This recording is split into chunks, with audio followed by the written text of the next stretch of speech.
Hello दोस्तों, my self Arindam Das. Once again I welcome to all of you in my YouTube channel Arindam Das. दोस्तों, मैंने अपने macro economics के last videos पर आप लोगों को बताया था पर्सनल इनकम के बारे में और प्राइवेट इनकम के बारे में। तो दोस्तों, प्राइवेट इनकम होता क्या है? प्राइवेट इनकम वो इनकम होते हैं जहाँ मतलब प्राइवेट सेक्टर से, अपने हाउस होल्डिंग सेक्टर से और all the other sources wherever you get earning or you earn a source of income, this is known as private income. Okay, and the personal income, it is only the income which is belong to the householding sectors income only, nothing.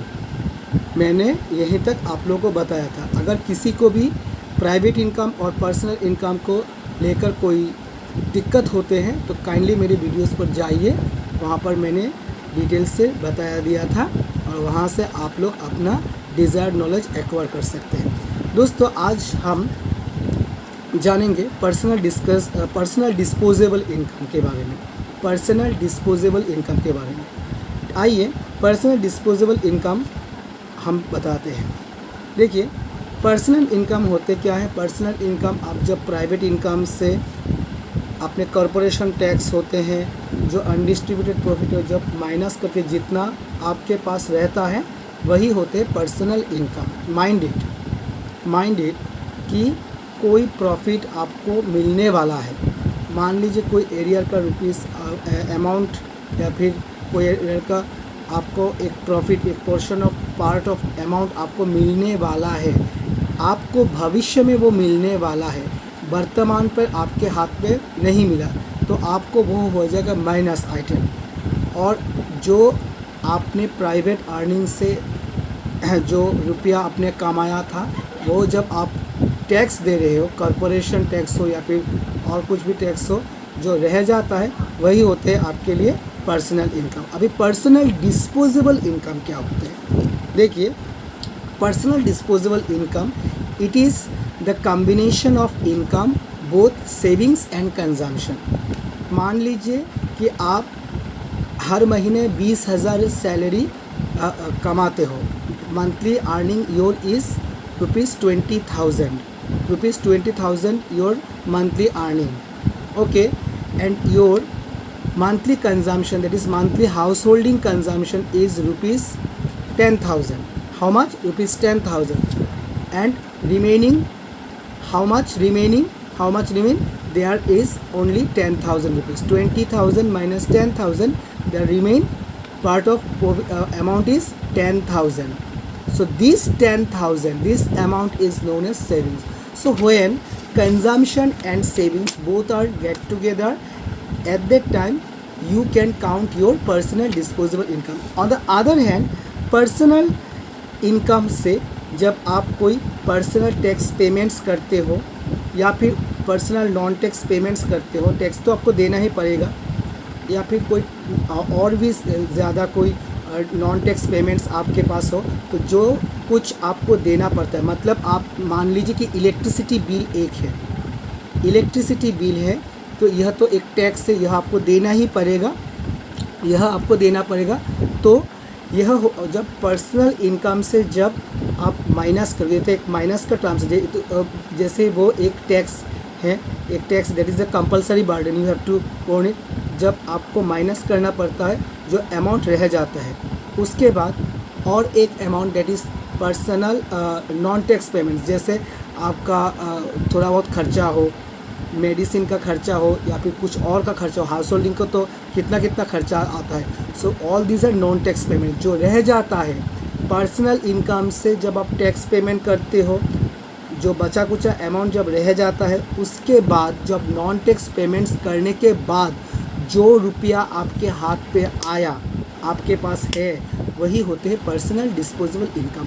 In short manner आपको in precise sense I will discuss you that it is the combination, that this is income which is the combination of both consumption and savings.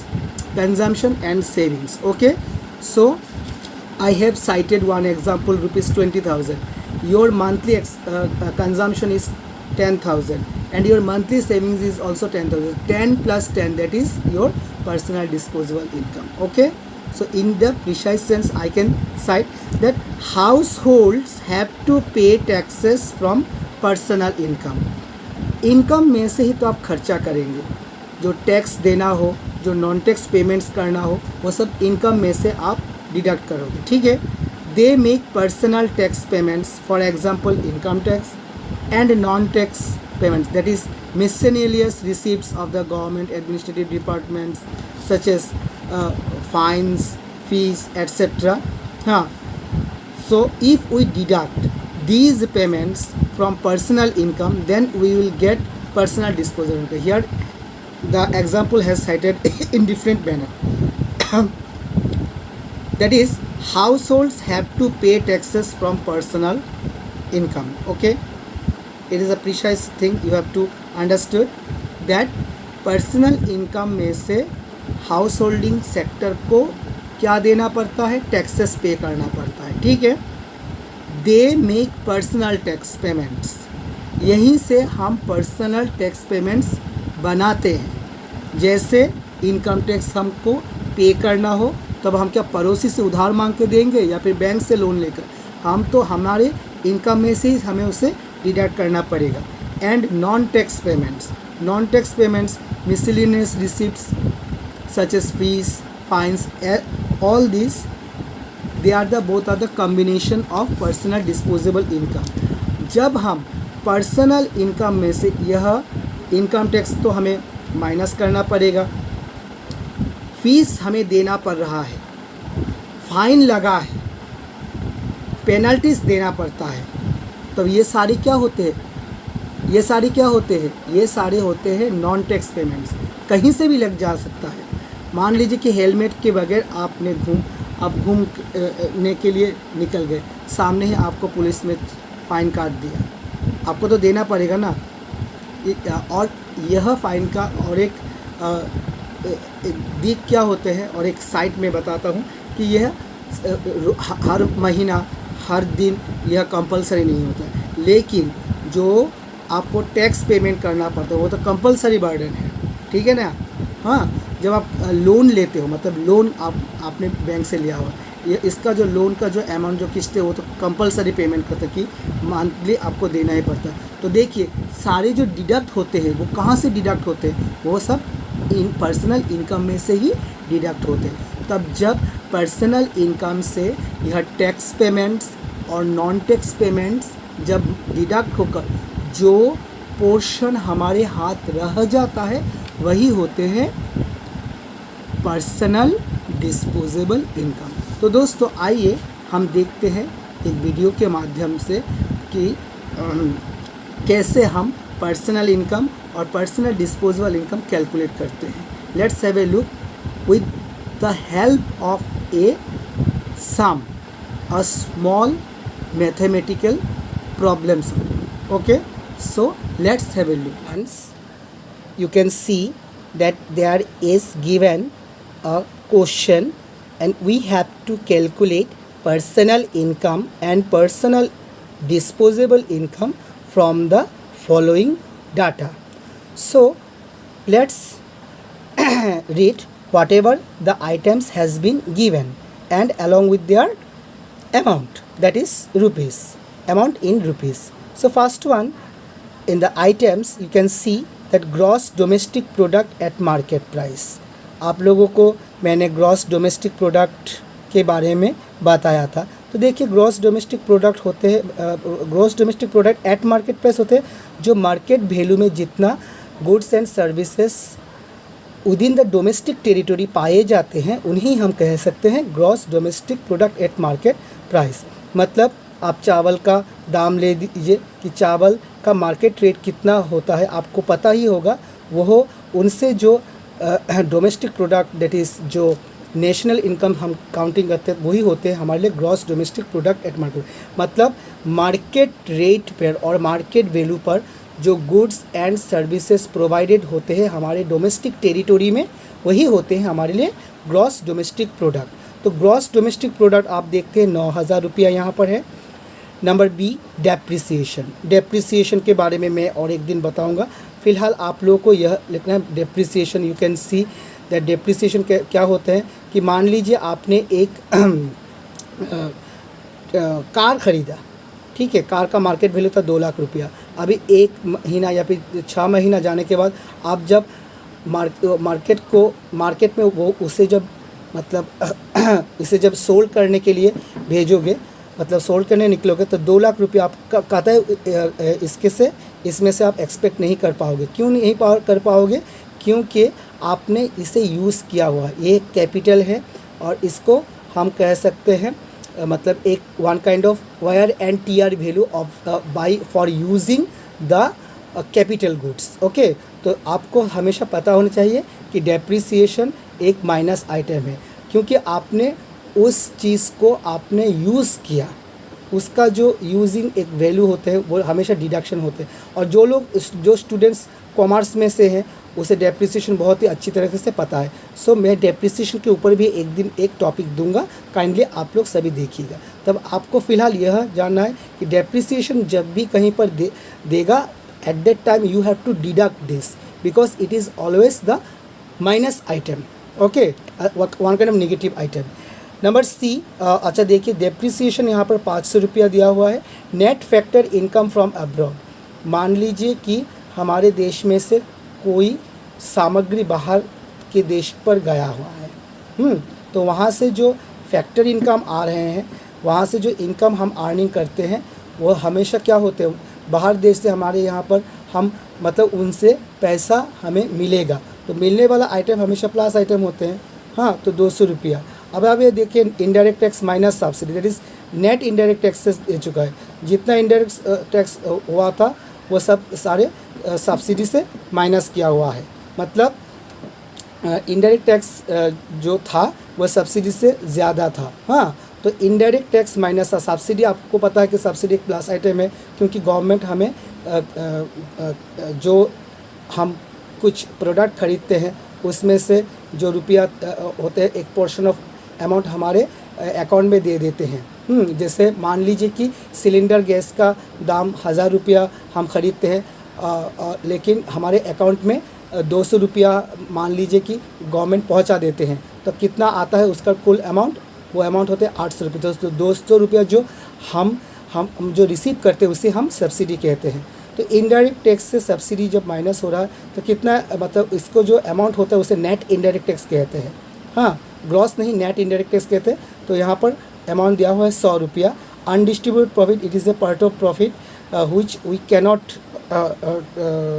Gate right now, मतलब हम future के लिए उसे एक profit के तौर पर हम उसे हिसाब कर सकते हैं। या फिर रिटेन्ड अर्निंग्स, मतलब जो अर्निंग्स या फिर जो पोर्शन ऑफ प्रॉफिट अभी तक हमें मिला नहीं लेकिन हमारे हिसाब से एक प्रॉफिट है, तो उसे हम कह सकते हैं अनडिस्ट्रीब्यूटेड प्रॉफिट। इसका अमाउंट होता है 1500। उसके बाद कॉरपोरेशन को टैक्स देना पड़ा है 100 रुपया। इंटरेस्ट रिसिव्ड, कोई interest received by household, कोई एक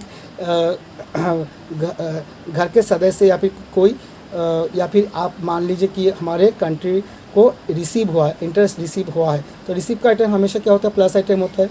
एच नंबर आप देख सकते हैं, interest paid by house hold को पे करना पड़ता है इंटरेस्ट, तो ये माइनस आइटम होगा 1000 रुपया। ट्रांसफ़र इनकम, जैसे अनएम्प्लॉयमेंट अलाउंसेस होते हैं, उसके बाद होते हैं पेंशन, ग्रांट्स, ऐसा अदर अलाउंसेस। हाँ, तो यह जो इनकम होते हैं, यह इनकम हम कोई मतलब इसके लिए हम कोई योगदान नहीं देते हैं, तो डायरेक्टली हमारे अकाउंट पर जो रुपया हम रिसीव करते हैं उसे हम कह सकते हैं ट्रांसफ़र इनकम। मान लीजिए कि पेंशन जो होते हैं वो ट्रांसफ़र इनकम डायरेक्टली होते हैं, तो यह होते हैं 800 रुपया और डायरेक्ट टैक्स हमें देना पड़ता है 600 रुपया। तो आइए दोस्तों हम इससे कैलकुलेट करते हैं कि पर्सनल इनकम हम कैसे काउंटिंग करेंगे। तो पहले हम देखते हैं हमारा पहला आइटम क्या है। हम देख रहे हैं कि पहला आइटम हमारे यहाँ पर है जीडीपी एट मार्केट प्राइस। तो देखिए हम यहाँ पर लिखेंगे जीडीपी सफिक्स पर एमपी, ठीक है दोस्तों। हाँ, तो इससे यहाँ से शुरुआत होंगे सारे टर्म्स, ठीक है। उसके बाद आते हैं हमारे डेप्रिसिएशन। बी नंबर देखिए, डेप्रिसिएशन हमें क्या निकालना है यहाँ पर, पर्सनल इनकम निकालना है, हमारे पर्सनल इनकम को। Gross domestic product at market price, मतलब हमारे gross domestic product market value पर हम 9,000 रुपये अभी अर्निंग कर चुके हैं, ठीक है। उसमें से हम डेप्रिसिएशन को माइनस करेंगे, ठीक है ना। यार ये क्या हो रहा है, यहाँ पर एक स्केल दे देता हूँ। हाँ, डेप्रिसिएशन अभी हम यहाँ पर लिखेंगे। तो मैंने पहले ही आपको बोल दिया था कि डेप्रिसिएशन इज़ ऑलवेज, मैंने यहाँ पर शॉर्टकट लिख लिया, आप लोग शॉर्टकट मत लिखिएगा स्टूडेंट्स, आप लोगों को पूरा लिखना है।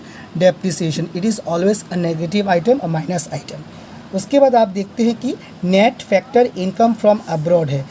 मैंने पहले ही बताया कि net factor income from abroad यह एक इनकम होते हैं जो बाहर के कंट्री से या फिर बाहर के किसी कहाँ से भी हमारे यहाँ पर इनकम हम अर्निंग करें या फिर रिसीव करें।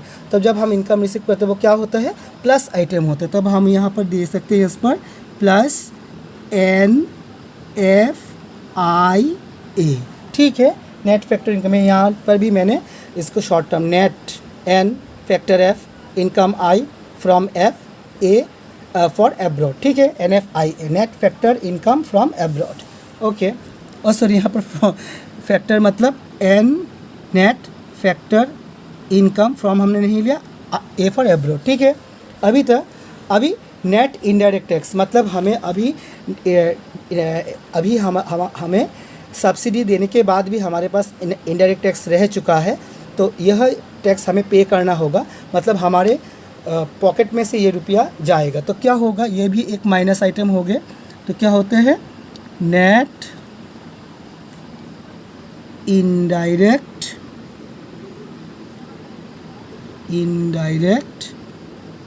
Tax, okay. उसके बाद अनडिस्ट्रीब्यूटेड प्रॉफिट, मैंने पहले आपको बताया कि यह प्रॉफिट हमारे भविष्य के लिए है। अभी तक हमें यह रुपीस मिला नहीं, लेकिन हम भविष्य के लिए इसे हम मान सकते कि यह हमारे भविष्य के लिए एक पोर्शन ऑफ प्रॉफिट है। तो हमें अभी तक नहीं मिला, इसके लिए हम इसे अभी हम फ़िलहाल इसे हम माइनस के तौर पर हम इसे ट्रीट करेंगे। That is undistributed profit, okay. उसके बाद आप देख सकते हैं कि हमें कॉरपोरेशन को टैक्स देना पड़ेगा, कॉरपोरेट टैक्स, कॉरपोरेशन को हमें टैक्स देना पड़ेगा। तब ये है भी पर्सनल इनकम के अंडर में भी आएगा, यहाँ पर्सनल इनकम के अंडर में ही आएगा। तो हम सब जीडीपी से as we have to deduct, as we have to add, so it is the term through which we can obtain the personal income, so it will be deduct, so it is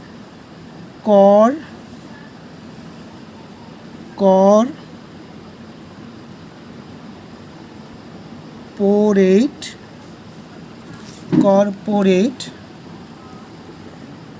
tax. After that you can see that यहाँ पर दिया जी number कि interest received by house hold, हम interest receive करने वाले हैं। तो यह हमारे लिए क्या हो गए, प्लस आइटम हो गए। Interest received by house holds, okay. मेरा लिखा है थोड़ा मतलब एलिजिबल हो चुका है, please do not mind. Interest paid by house hold ये यहाँ पर नहीं होंगे। क्यों नहीं होंगे, क्योंकि पर्सनल इनकम हमें पहले काउंटिंग करना पड़ेगा, उसके बाद हम उसको ऐड या फिर लेस करेंगे, मतलब पर्सनल डिस्पोजेबल इनकम के अंडर ये होगा, ठीक है। पर्सनल इनकम को बाहर करने के बाद ही हम एलिजिबल होंगे इंटरेस्ट को पे करने के लिए, ठीक है। उसके बाद ट्रांसफ़र इनकम, आई नंबर ट्रांसफ़र इनकम, यह भी पर्सनल इनकम के अंडर हो जाएगा, क्योंकि मेरा पर्सनल इनकम मतलब यह भी मेरा एक हाउस होल्डिंग हम होंगे कि मैं ट्रांसफ़र इनकम कहाँ से ले रहा था, प्लस होंगे प्लस ट्रांसफ़र इनकम, ठीक है। और लास्ट को आता है डायरेक्ट टैक्स। तो डायरेक्ट टैक्स यहाँ पर ऐड नहीं होगा। क्यों नहीं होगा, क्योंकि यह जो डायरेक्ट टैक्स होते हैं यह पर्सनल इनकम से लेकर हम पर्सनल डिस्पोजेबल इनकम के लिए इसे रखते हैं, ठीक है। तो डायरेक्ट टैक्स हम तभी पे कर सकते हैं जब हमारे पास पर्सनल इनकम ज़्यादा होंगे और हम वहाँ से पर्सनल डिस्पोजेबल इनकम को दे सकेंगे, तब भी हम इसमें से इसे माइनस करेंगे, ठीक है। तब आइए दोस्तों हम इसको सभी को एडलेस कर लेते हैं। जीडीपी कितना था? 9000, ठीक है। अभी डेप्रिसिएशन कितना आता है? 500, ठीक है। उसके बाद NFI कितना आता है? +200। उसके बाद नेट इनडायरेक्ट टैक्सेस होते हैं, देखिए आप नेट इनडायरेक्ट टैक्सेस कितना आता है? माइनस दे चुका हूँ मैं, -100। उसके बाद आता है अनडिस्ट्रीब्यूटेड प्रॉफिट। सो अनडिस्ट्रीब्यूटेड प्रॉफिट कितना आता है? 1500। उसके बाद माइनस कॉरपोरेट टैक्स। तो कॉरपोरेट टैक्स कितना आता है? -100। उसके बाद interest received by house hold. Interest received by house holds कितना आता है? 1200। और उसके बाद ट्रांसफ़र इनकम। सो ट्रांसफ़र इनकम कितना आ रहा है? +800, ठीक है। अभी चलिए इसको एडलेस करते हैं। यहाँ पर आप देख सकते हैं माइनस वाला टर्म्स कितना कितना है। पहले आप देख सकते हैं कि यहाँ पर प्लस आइटम्स आप देख सकते हैं कि 1200 और 800, ठीक है। 1200 और फिर 800 होते हैं 2000, ठीक है। 2200, ठीक है।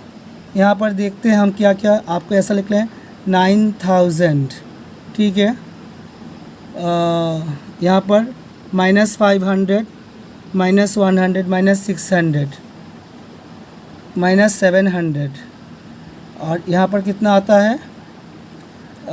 यहाँ पर आ रहा है इसे 500, 600, 700 और इतना होता है -2200, ठीक है नहीं? ठीक है और नहीं? और अभी यहाँ पर हम जो यहाँ पर ऐड था, पहले मुझे एक गलती कर चुका हूँ मैं, कोई बात नहीं। 800 और 200, 1000।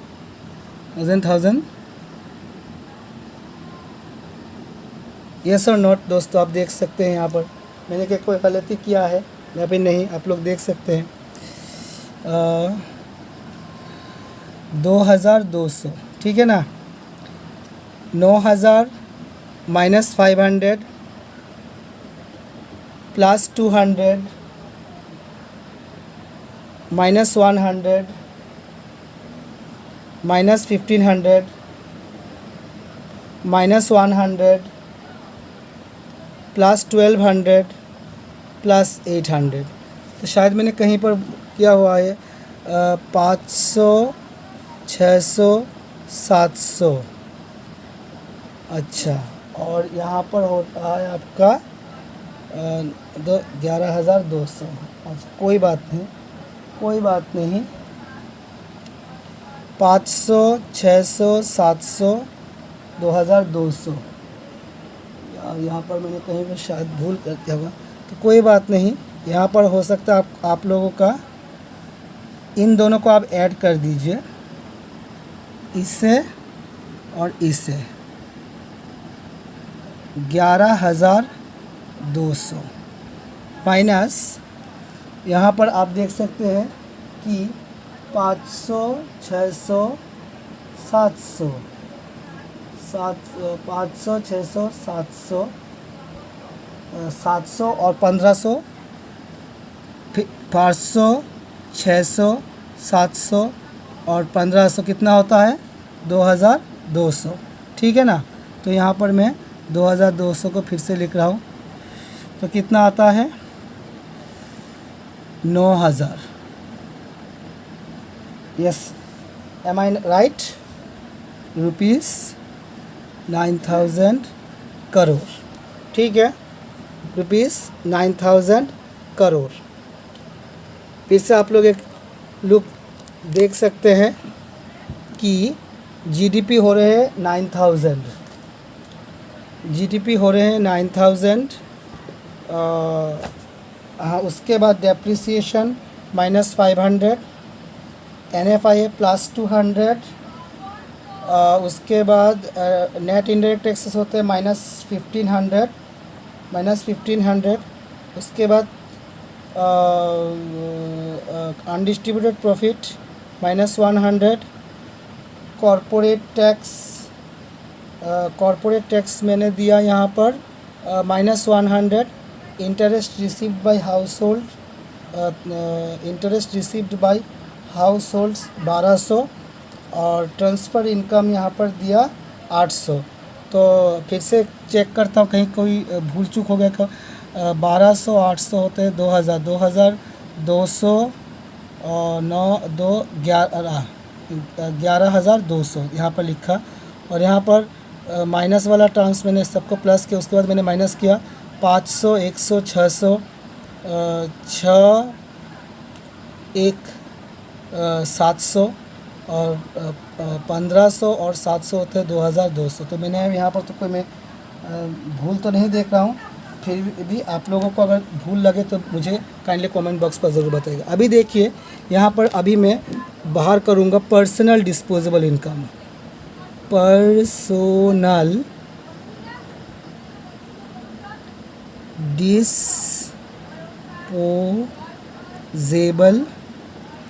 इनकम। तो पर्सनल डिस्पोजेबल इनकम को जब हम बाहर करते हैं तो पहले तो हमें लिखना पड़ता है कि पर्सनल इनकम कितना आता है। ठीक है, पर्सनल इनकम कितना आता है, पर्सनल इनकम। तो देखिए मुझे यहाँ पर लिखना होगा पहले पर्सनल इनकम, उसके बाद यहाँ पर एक आइटम था interest paid by households.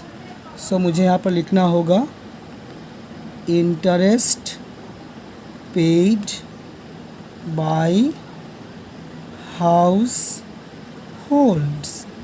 यहाँ पर आप अगर माइनस यहाँ पर लिखते हैं तो अच्छा नहीं लगेगा।